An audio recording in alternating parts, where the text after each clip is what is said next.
నిన్ను చూసి నువ్వు కోసపడితివే సారు. నిప్పుల నగదయ్యి డప్పుల బరువయ్యి దండెత్తి చేసావు పోరు. ఇక సత్తుడ బతుకుడ ఒక్కట మాటని సాగిపోయినావో ఉత్తమ. ప్రత్యేక తెలంగాణ ఉద్యమానికి విలువత్తమైన నీవే కదా. యాదిల యాదికొస్తున్నవే సారు, మళ్ళా ఎన్నడొస్తావు కేసీఆర్. యాదిల యాదికొస్తున్నవే సారు, మళ్ళా ఎన్నడొస్తావు కేసీఆర్. యాదిల యాదికొస్తున్నవే సారు, మళ్ళా ఎన్నడొస్తావు కేసీఆర్. యాదిల యాదికొస్తున్నవే సారు, మళ్ళా ఎన్నడొస్తావు కేసీఆర్.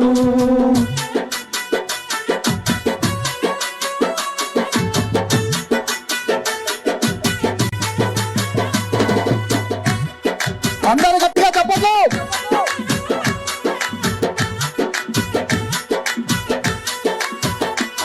నీ చూపుతో చెరువు నిండే నాడు రైతన్న బతుకు బండే. నీ సూపుల్లో చెరువు నిండే నాడు రైతన్న బతుకు పండే. సారు మా ఇంట్లో చెల్లె పెళ్లి అయ్యింది కళ్యాణ లక్ష్మితోని. సారు మా ఇంట్లో చెల్లె పెళ్లి అయ్యింది కళ్యాణ లక్ష్మితోని.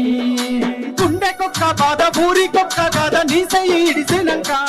నిన్ను తలవని మనిషి పిలువని కొంతేది నువ్వు తెచ్చిన రాజన. నిన్ను తలవని మనిషేడి పిలవని కొంతేది. కేసీఆర్ సార్ ను తలుసుకొని మనిషి ఉన్నాడా ఈ తెలంగాణ రాష్ట్రం మీద? పిలవని గొంతున్నదా? అది రేవంత్ రెడ్డితో సహా పిలవని గొంతు కేసీఆర్ సార్ ఉన్నదా?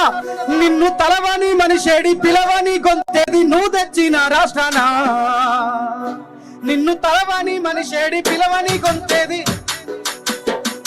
నువ్వు తలవని మనిషేడి పిలవని గొంతేది నువ్వు తెచ్చిన రాష్ట్రాన. ఇక ఎట్లయితే గట్లాయే ఏదైతే కదియాయే మళ్ళీ నిన్ను వదులుకోలేమయ్యా. నీ పాలనెంత చల్లగున్నది ఆనాడు మళ్ళీ ఆ రోజు రావాలయ్యా. యాదిల యాదికొస్తున్నావే సారు, మళ్ళా ఎన్నడొస్తావు కేసీఆర్. అప్పు చేసిన మేపెద్ద సారు అన్న తండ్రి లెక్క మమ్ము చూడు. యాదిల యాదికొస్తున్నావే సారు, మళ్ళా ఎన్నడొస్తావు కేసీఆర్. యాదిల యాదికొస్తున్నవే సారు, మళ్ళా ఎన్నడొస్తావు కేసీఆర్.